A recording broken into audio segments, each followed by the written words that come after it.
Good Right. day and welcome to Small Business Power. I am Cheyenne Kramer and this is my better half. Don Kramer. She's got that right, folks. Ooh, I hope you're gosh. having a great day because I won't later. I just nailed myself. Well, but it's really nice outside. The sun is Yeah. shining, the birds are singing. We're in good shape today, no doubt about it. And, with all that nice happy feeling we got going on, and I don't know, did we send an email to each other this morning that we were supposed to wear blue or what? I Yeah, don't that's it. know. We'll go with that. But anyhow, today we want to talk about something that I think a lot of people still don't quite get. And it's such an important topic in this day and age. And it's the power of community engagement for business growth. I know that sounds like a big mouthful, but really, it is possible. And I just got off a meeting with some other folks in different parts of the country, and some of them actually understood what I was talking about. I'm like, oh, wow, awesome. I found some people. But, the idea that we can be engaged in our communities and be able to experience business growth. How many people have you heard that seem to think that, oh, being engaged in the community is something I'll do someday? Oh, and you want to do business, do you? Well, but the idea that, oh my God, I'm a small business owner. I don't have tons of money to give. I don't have tons of time to give. You heard any of that before? Yes, I have. It's sad, but yes, I have heard that. It is absolutely the truth. And yet, in this day and age, it is becoming more and more critical. Whereas, we've been talking about this whole idea of community engagement with business for at least a decade. And, back then, you might have been able to look around and say, yeah, that's something that might be nice to have, right? Is it a nice to have now? I think it's a necessity. Well, there you have it. That's exactly my point. I truly believe it's becoming a necessity. And I'm going to pop onto another screen here and hopefully you'll still see me. But I want to read something to you that I found online this morning. And basically, this says, according to Computer World magazine, they wrote a May 2022 article, and they said, young workers not only want better pay, they want previously less popular benefits, such as mental health care. Who in the world ever used to talk about that, right? I think it's a big topic today. It really is. And they go on to say they want to work for a company that cares about personal and global issues. Hear that again. Our young people want to work for a company that cares about personal and global issues. They're getting taught about this heavy duty in our schools these days. And whether you like that idea or not, these kids are coming out, and that is part of what they're looking for. I've sat in meetings with bank VPs who were literally just pulling their hair out because they were so frustrated, because they used to be able to look to new college grads as people to fill their positions, their entry-level positions in their banks. And now, and this is truth, this is what a woman said to me. She said, now, if I'm interviewing some of these young people, they all of a sudden turn the tables and start interviewing me. They want to know, if they take this job, how are they going to be somehow creating an impact in their community? That to me says, if we've got all kinds of businesses, and I know there's a lot of high-tech businesses, a lot of retail businesses that are laying people off right now. But on the other side of the fence, there's still businesses that are in the trades who could use more people. There are definitely businesses always looking for new salespeople. There's always, when there's one part of the economy that's sinking, there's always another part that's hiring. And, so if you happen to know of a company that's either looking for new customers or new team members, new employees, or some combination of those, it might be time to really listen and take to heart this idea of integrating a social impact component into your business. We're not saying that you got to write big checks to some organization locally. We're not saying you got to go out and take a bunch of time away from your business to be a volunteer. But there are things you can do to engage with the community, help the community, and help yourself. Have we not been for a long time about creating win-win relationships? You have to do that, especially today. Oh my gosh, it is so necessary to create the win-win. And, one of my favorite stories of this goes back a long time ago when we were partnered with a nonprofit who had on his board, he had a company, a business owner who owned a transportation company. And we went to that nonprofit and said, hey, how would you like to explore new ways of raising funds for your organization? And he's like, well, how would we do that? And basically, I explained to him how we had an employee benefit program that lots of employers really needed to institute. It cost them nothing to institute. And at the same time, it would do things to help keep their employees on the job. And he was like, really? Okay, well, I do have a business owner on my board of directors. Let's go talk to him about that employee benefit program. And that's what we did. And the business owner, who was a member of the board, said, yeah, sure. Come on in. Let's do this. So the executive director of that nonprofit and myself, we together did a presentation for this company's employees and said, here's a new employee benefit. And here's what we want you to know about it. For every single one of you who purchases this benefit, half of the money that is made from that purchase is going to go to this guy's nonprofit. And they were like, really? Okay. Because many of them knew him. They knew what his nonprofit was about. And they were really, really enthusiastic to learn more about the employee benefit and hopefully be able to put some money in the pocket of that nonprofit organization. This is powerful, folks. And it was really just because the nonprofit was willing to reach into his supporters and find a business owner that we could go and help the business owner's business, help the nonprofit raise funds, and oh yeah, it helped our business too. I guess you'd call that a win-win-win, huh? Yes, and we do this. And we're not even Winn-Dixie. No, please. Please don't do that. It's an ad. It's something we can do today. You can help your business, help a nonprofit. Absolutely. What more could you ask for? I don't know. I mean, right now, we are actively searching for other nonprofits that might like some help with fundraising. That is one of the things that we can do. Yes, we still have that employee benefit program, but we have other ways that we can help a nonprofit to raise funds. Oh, and let me tell you, this wasn't a $2 or $3 deal, okay?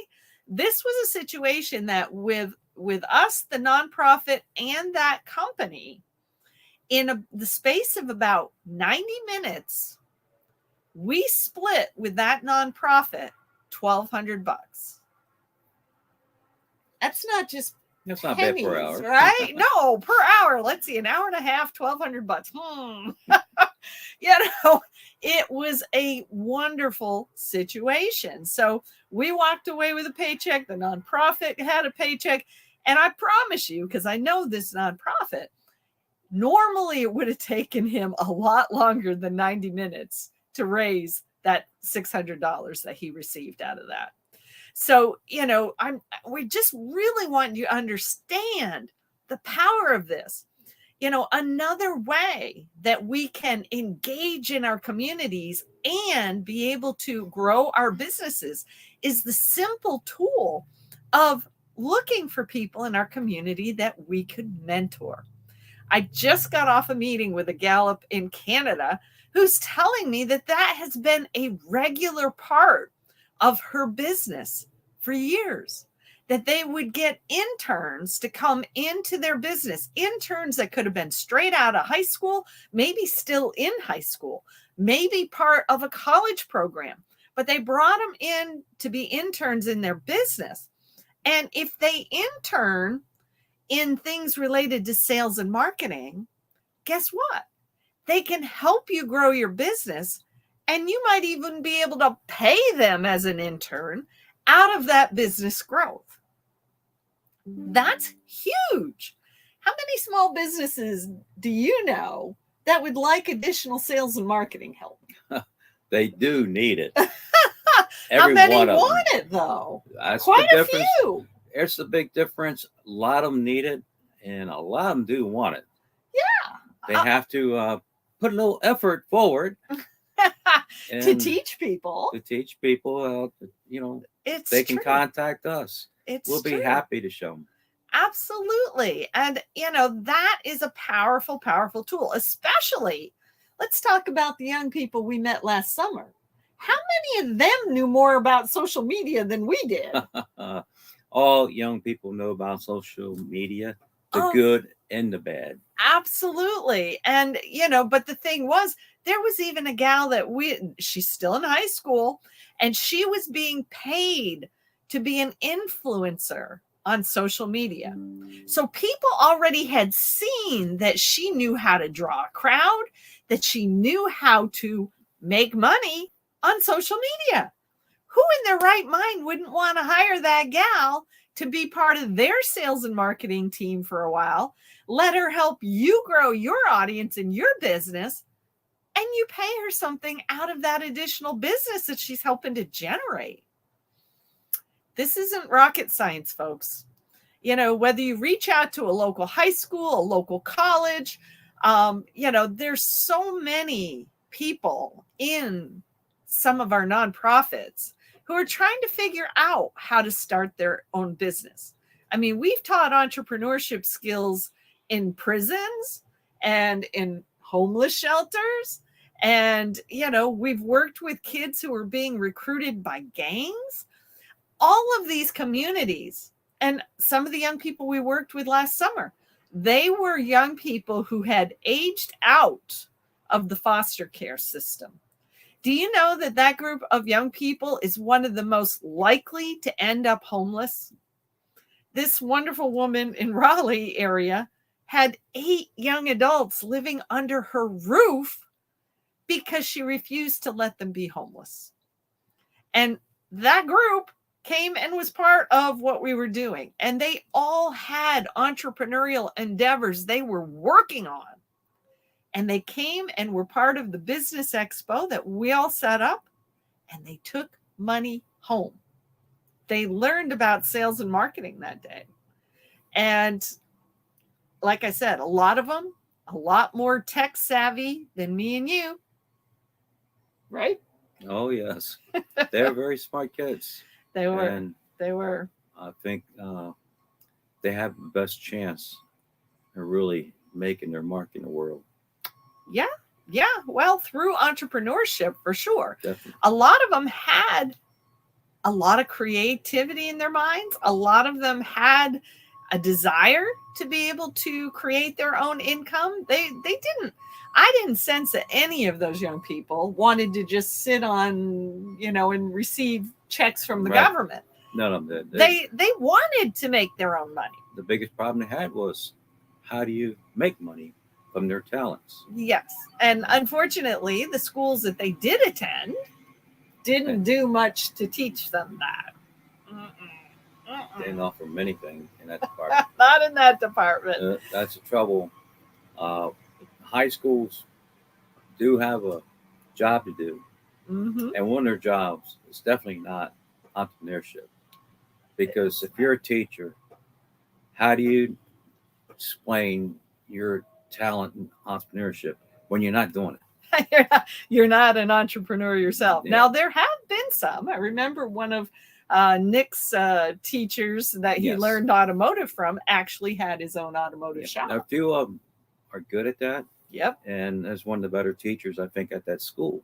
Yep. Absolutely. But hey, I had a basketball coach at a high school beg me to come in and teach his class for him because he admitted he knew nothing about entrepreneurship, but he was supposed to be teaching a class in it.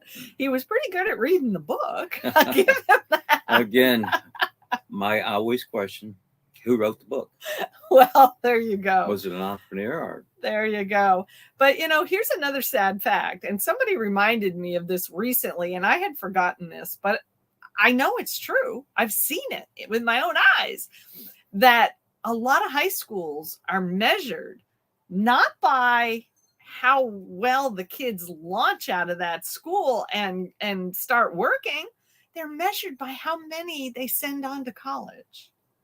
And we got a lot of young people that have been told that they've got some, problem being able to focus. They don't have enough attention. They're, hyperactive. Those young people have a hard time sitting in a classroom and learning. They just do. They need the hands-on learning environment that our small business communities can provide. Again, none of this is rocket science, but we all have the ability to figure out. And guess what? If you can find a way to partner with a nonprofit, I don't care how you do it, whether it's donations, whether it's shared fundraising, whether it's mentoring young people or somebody from their nonprofit. If you can find a way to do that, you now have the ability to implement what we call cause-related marketing. Exactly what it is. Yes. Marketing is one of the big things. Whew. And now, if you've got job descriptions or you're going out to recruit and you're trying to bring in new employees, new team members, what do you think is going to make you stand out from the crowd? If there's something on your job offering, your job opening that says, and by the way, our company is engaged in helping with this cause in the community, you stand a much better chance of attracting new employees and new customers. There is nothing wrong with putting marketing out there that says we're here to support this cause. And when you buy from us, we support this cause. Tom Shoes has done an amazing job of doing exactly that. They've got it right there in their marketing. Every time you buy a pair of shoes, we give a pair of shoes to people who need it. Okay. It's a good thing. So think about those things. You can make a difference in the community and grow your business at the same time. And we want to invite you, take advantage of this free ebook. Because if you go to that website and you just give us your name and email address, you will immediately go to a download page where you can get this free ebook. And it's going to explain a lot of the things that we just talked about in terms of how you can be a profitable partner in your community. It's powerful stuff. It's not hard to read. It's even big letters. So you might not even need your glasses to be able to read it. It's a short read, but you'll learn a lot in a short amount of time. True. That's true. So we thank you for listening today. We thank you for understanding that perhaps we've crossed the line at this time. It's not just nice to have to think about engaging in our community to grow your business. We might have come to the time where it has become a requirement. We're Cheyenne and Don, and we thank you for watching Small Business Power. We'll see you again next week. Have a great week, everybody. Take Bye-bye. care. Bye-bye.